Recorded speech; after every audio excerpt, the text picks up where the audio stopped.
My sugar-free lactation cookies are extra potent, guys. You want to say hello? Say, my name is Isaac. Yeah? Mimi. Mimi? Mama. Mama? So I am finally going to be making these lactation cookies that I keep talking about. No brushing teeth at the moment, darling. So I was in my bedroom by myself a second ago, so I thought I could actually discuss these lactation cookies without distraction. But anyway, so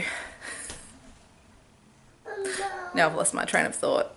Okay, so lactation cookies are cookies that women eat postnatally in order to help support and or increase their milk supply. They're high in galactagogue ingredients, which basically means anything that helps increase and maintain and support breast milk supply. So namely brewer's yeast. Now I just want to say it has to be brewer's yeast. Nutritional yeast, baker's yeast won't have that effect of helping with supply. So I get my brewer's yeast in a health food store, and you can probably readily obtain it online through any health food sort of store. If this video is a bit choppy, I'm sorry, I keep pausing to take a breath. I'm pretty puffed out at this stage. So I am 37 plus 4 days pregnant, and I always make breastfeeding cookies, lactation cookies, booby bickies, whatever you want to call them. I have done so for the last probably at least 2 babies, if not 3 or more babies, and I have found... Do you want to be in Mummy's bedroom or out? Do you want to play in the playroom or in Mummy's room? You want to stand in the doorway? Doorway, yeah. Alright, good boy. So I will leave a link there and in the description to my video on my breastfeeding issues and journey.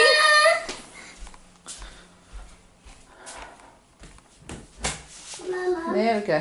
You're most welcome, Bubby. You go play in the playroom. You taking a hat with you? You really want to open that door? You want that door open? Okay, it's open.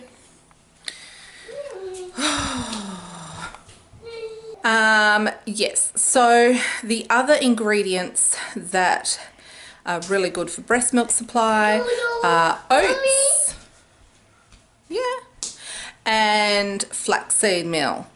There are other things that are great. Any nuts are fantastic. Yeah.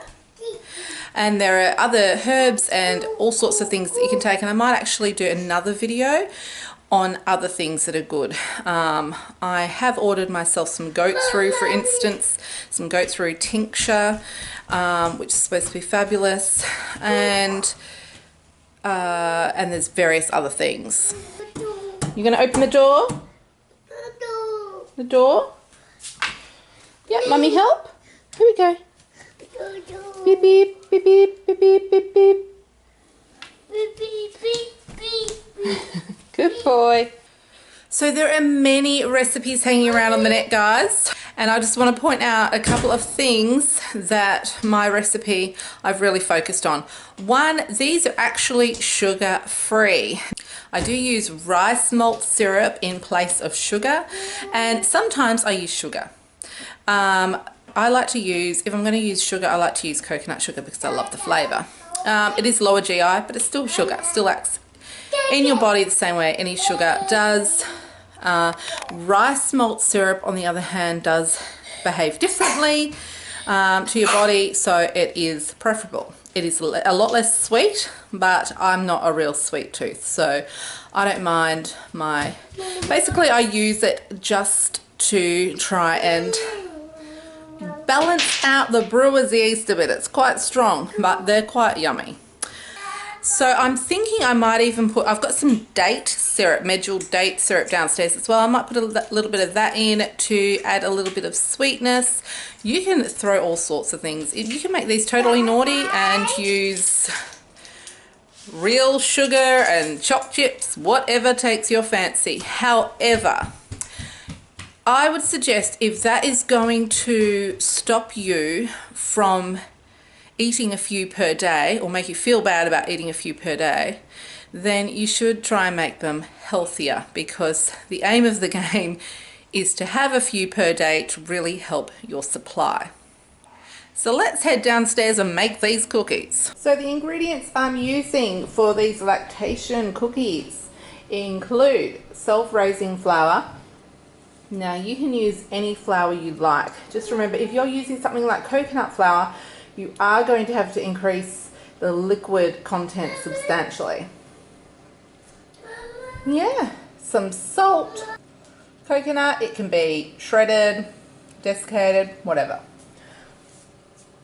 Oats, they can be quick oats, or any sort of oats you want. Oats.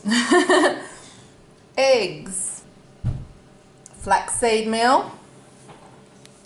You could use an LSA mix as well, because that's perfectly healthy and still has the flaxseed in it. Rice malt syrup, I've only got a little bit of that left, so I'm also going to use some medjool date syrup because I have it. You can use sugar if you want.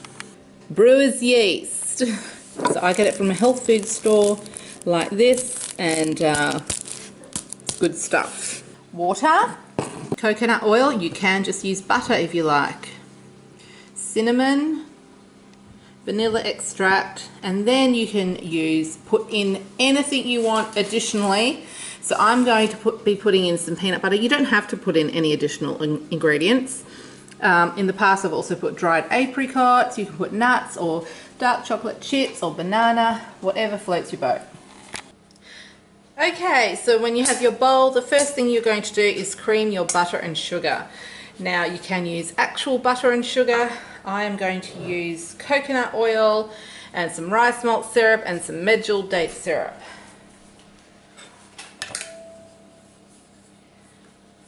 Now I'm going to make 2 batches. Each batch makes about 20 cookies, which I would say is around 5 days worth of cookies. I'm going to make a double batch, so that's 10 days, and the only reason I'm not going and making a quadruple batch or whatever is because my sister has said she's going to make some for me as well, which is lovely. So I'm going to make these and freeze them, and when I've gotten through the ones that my sister makes me, I will get into these. Or if the baby comes a bit early because my sister is currently overseas, I will have these to eat before she gets back and makes me some. So per batch you want about half a cup of butter or coconut oil. So when you've got your half a cup per batch of butter or coconut oil, you now want 3/4 of a cup of sugar or a rice malt syrup or some sort of sweetener substitute. I suggest you never use, if you're going to use a sweetener substitute, make sure it is a natural one, like a stevia or something, though some people can't even eat that. But certainly don't get into anything with, you know, your phenylalanine or anything like that, because that is bad stuff. They say sugar's bad. Well, I tell you what, artificial sweeteners are a lot worse. So rice malt syrup is a really great substitute for sugar. As I said, it's not as sweet, but it's a natural alternative, and it works very differently to sugar and how your body metabolizes it. And you know, this is not a video on that, so if you want to know more about that sort of thing, go and Google it. It's really, really interesting. So I don't have quite half a cup of that, so I'll be putting probably about 1 and a little bit cups of the medjool date syrup, which is probably actually going to be sweeter than the rice malt syrup. Of course, medjool date syrup is from dates, so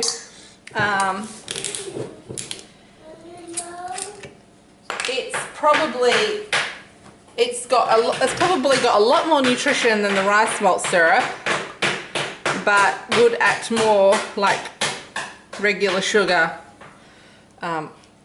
within the body, if that all makes sense. But you know, considering we're making like 40 cookies, this isn't too bad.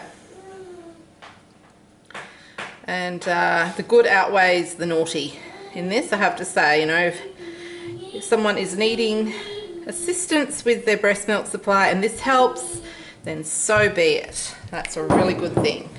Now this medjool date syrup is also going to make these cookies taste just amazing. It's going to have that lovely date flavour. So if you don't like that, I suggest you don't use medjool date syrup. Now I'm going to take this over and whisk it all together, and you don't want to hear all of that, so I'll bring it back when it's done. Okay, now I have whisked all that together and it is looking good, and I even tasted it and it tastes really good.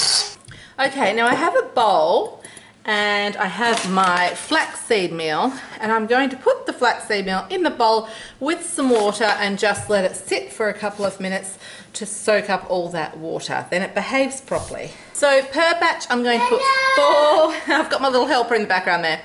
Per batch I'm going to put 4 tablespoons of flaxseed meal. Yeah. 1, and count, 2, 3, 4, that's right, 4. And we're going to go again because we're doing 2 batches. Are you ready? 1, 4, 2. I don't have quite, I've only got 2. Let's see if I've got some LSA mix, because that's got flaxseed meal in it too. Don't you know what? I found some linseed meal. Linseed, flaxseed, it's the same thing. This one is not as ground up as the other one, but that matters not. So we're going to put a couple more. There we go, lovely. And now, as far as water goes, I put 6 tablespoons per batch. So I'm going to put 12 tablespoons. Each tablespoon is 20 ml. So you want 120 ml per batch.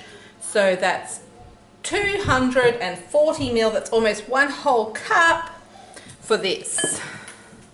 Okay, so we're going to pour that 240 ml in. And I'm going to give it a little stir around. Flaxseed meal is a really thirsty ingredient, so this helps it combine into the cookies and give a good texture. You don't want your cookies too dry. So there we go, we'll let that sit for a minute. Now you want 1 egg per batch, so 2 batches, I'm going to use 2 eggs, and I live on the wild side, guys. I just put my eggs straight into any cake mixture or whatever and trust it's going to be good. Okay, whisk that up.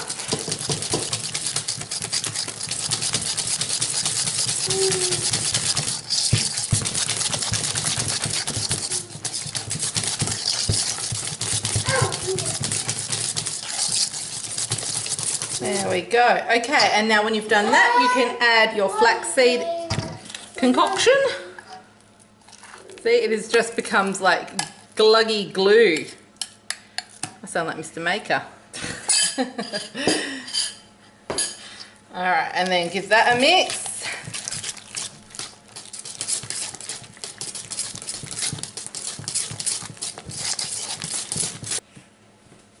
Alright, now you're going to add your dry ingredients except for the oats, and also except for any additional ingredients that you're choosing to put in. So brewer's yeast, guys. So I'm putting 6 tablespoons of this brewer's yeast in per batch, so 12 tablespoons. Woo! Some of you might say, if you've seen some other recipes. That's a lot of brewer's yeast. It is. But we have some nice sweet ingredients there that will balance it out. And the aim of the game is for this to work well. So there we've got half.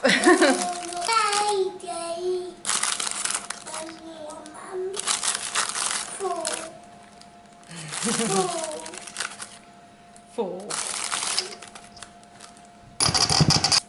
So we've got our brewer's yeast in there. Now I'm going to add 1 cup of coconut per batch. If you don't like coconut, you can leave it out, and you know, you might want to put some more oats in or something. So 1 cup per batch. This is a ½ cup, so that's why it looks like I'm putting 4 in. A teaspoon of cinnamon per batch. And ½ teaspoon of salt per batch. The peanut butter I put in doesn't have any salt added, so I'll still put my ½ teaspoon per batch in. 1 cup of self-raising flour per batch.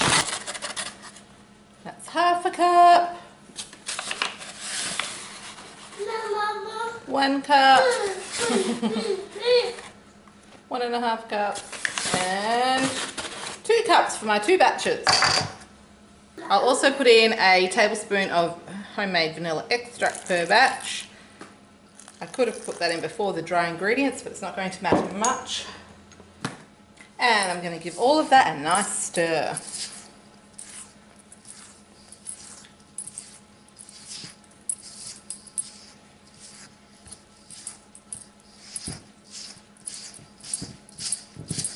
Now, if you buy lactation cookies online, guys, they're unlikely to have as much of the active ingredients.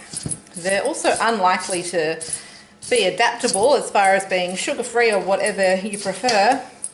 And I tell you what, they are very expensive. Given how easy these are to whip up, and you can just make them whenever you need them, I would personally never bother buying them.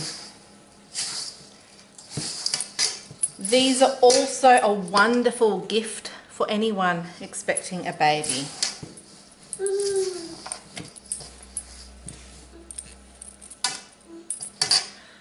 Okay, once all of that is mixed together, you can add your oats. And you add about 1½ to 2 cups per batch. I've added quite a bit of liquid, you know, with all that medjool date syrup and everything, which is liquid, not like regular sugar. So I can get away with adding 2 cups per batch. It looks a bit dry. Trust me, guys, these are quite moist for lactation cookies. A lot of the recipes out there apparently end up really, really dry. These don't. These have a lovely, they stay in shape really well, but they have a very nice texture. And you know what? These are fabulous eaten straight from the freezer, because just like when you freeze nuts or whatever, they don't end up going rock solid. So they stay beautifully fresh, but you can eat them straight from the freezer, which is so handy. So what I tend to do is I get someone to bring me up a little bowl with a few of them in there, and then that is enough for me to last half a day or whatever. I just have it beside me. Okay, I'm going to add some natural peanut butter. It's a crunchy variety. I just think that'll add a lovely flavour to it. As I said, I don't have a real sweet tooth, so I'd prefer to add something savoury rather than chocolate chips or whatever. And I'll add about ½ cup per batch, I think, and mix that together.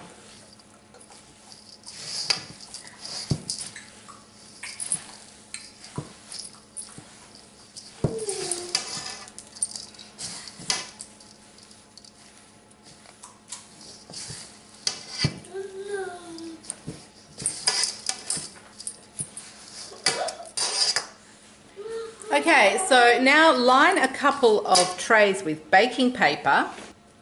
Now I tend to make these cookies about 2 tablespoons worth per cookie, because as you can see, that's a lot of mixture.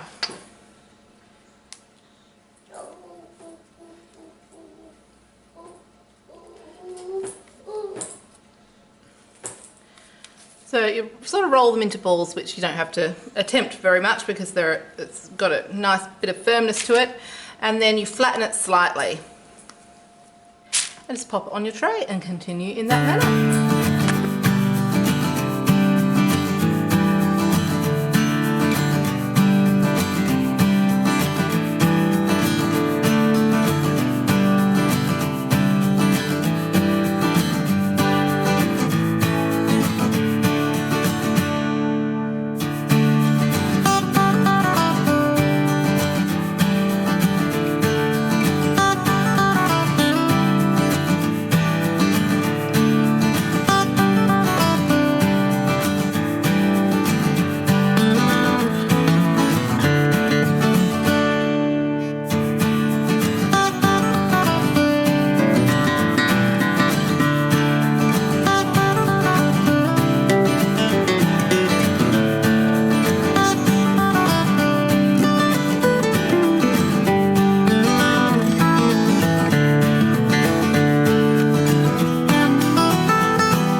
Okay, as you can see, it made more than 40 cookies for 2 batches. So what have we got there? 5, 6, 7, 9. It made 49, so about 24 per batch. And that's just that I put 2 cups of oats in each batch. So they're looking really good, and they hold their shape beautifully. They actually don't flatten much in the oven, so you end up with a lovely texture in the middle, and they're just a lovely biscuit or cookie, whatever you want to call them, depending on where you live in the world. So I'm going to pop these in the oven. Now all you need to do is put them in an oven on 170 degrees Celsius. You will have to work out what that is in Fahrenheit if you are in the USA. And you bake these for about 15 minutes. Just keep an eye on them.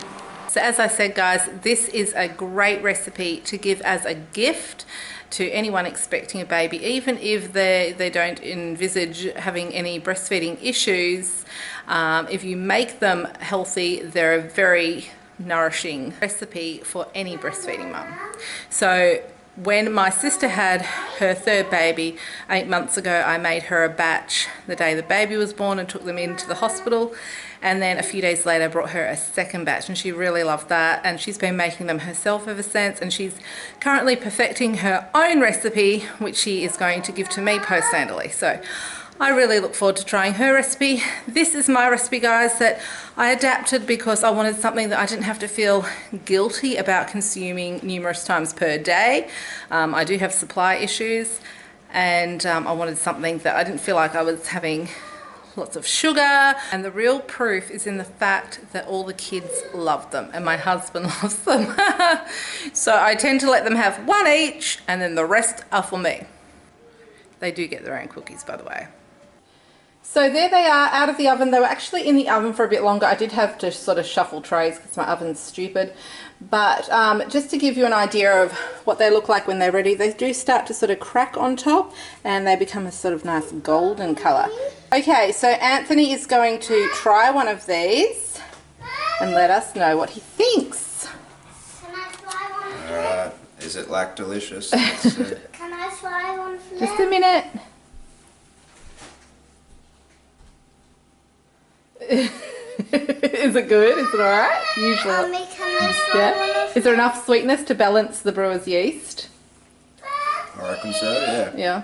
I put lots of medjool date syrup in it this time. That's nice, very deep. And peanut butter. Can't go wrong. Very nice. You want to try some? Alright, Daddy might give you some. That's very hot, darling. What do you think? Have some of Daddy. Yummy?